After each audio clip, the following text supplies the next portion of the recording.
अस्सलाम वालेकुम दोस्तों, तुसी वेखदे पे हो पाक पत्रकास्ट ते मैं तुहाडा दोस्त अहमद फराज। दोस्तों सब तो पहले रिक्वेस्ट है चैनल को सब्सक्राइब कर लो, फेसबुक वाले भरा वीर पेज को फॉलो कर लो, बहुत शुक्रिया। किसी मेरे भरा वीर अच्छी नस्ल की गाय चाहिए होवे बाएतमाद और भरोसे नाल परचेज कर सकता है। मौजूदा पता अड्डा बुंगा हयात तहसीलो जिला पाक पतन शरीफ। मोबाइल नंबर है साडा 038754 व्हाट्सअप नंबर भी यही है जी, लोकल नंबर भी यही है। माशाल्लाह चोलस्तानी फ्रीजियन बड़ा ऑर्डर क्वालिटी बहुत नस्ल वाली माशाल्लाह मिल्किंग रिकॉर्ड याफ्ता गाय ए लगाई सी चैनल ते बरामे मेरा देखी होनी। साढ़े बहुत अच्छे भाई ने हजरत साहब चल के आए उन्होंने माशाल्लाह खरीद ली है।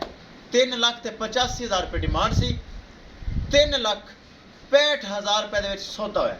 अल्लाह ताला मालिक दा नसीब करे। गड्डी नंबर एक एक चीज़ करेंगे के लिए रोज़ तो पहले हजरत साहब थोड़ी हेलोवाई करांगे फिर करेंगे लोने। आओ जी। अस्सलाम वालेकुम जी।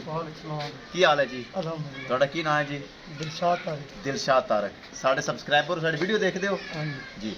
तुम साढ़े को आए हो, साढ़े को गाय खरीदी है, साढ़ा इखलाक करवाया, तुम किस तरह अल्हम्दुलिल्लाह बहुत अच्छा है, अच्छी गाय लगी बहुत है? अच्छा है, बहुत अच्छा है। अल्लाह ताला ਤੁਹਾਡੇ नसीब दुआ करे। करो, आमीन। गड्डी नंबर एक एक चीज़ करो क्लियर। बहुत ले चलो जी। अल्लाह ताला हजरत साहब ने नसीब करे।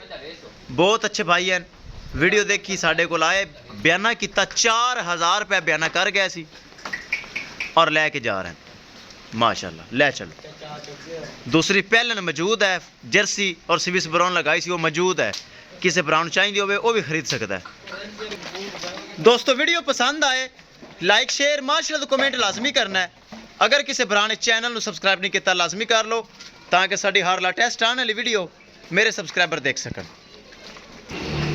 किसी मेरे भरा नू वीर नू अच्छी नस्ल की गाय चाहिए होवे बाएतमाद और भरोसे नाल परचेज कर सकता है। यह गड्डी ते आए ने साढ़े कोल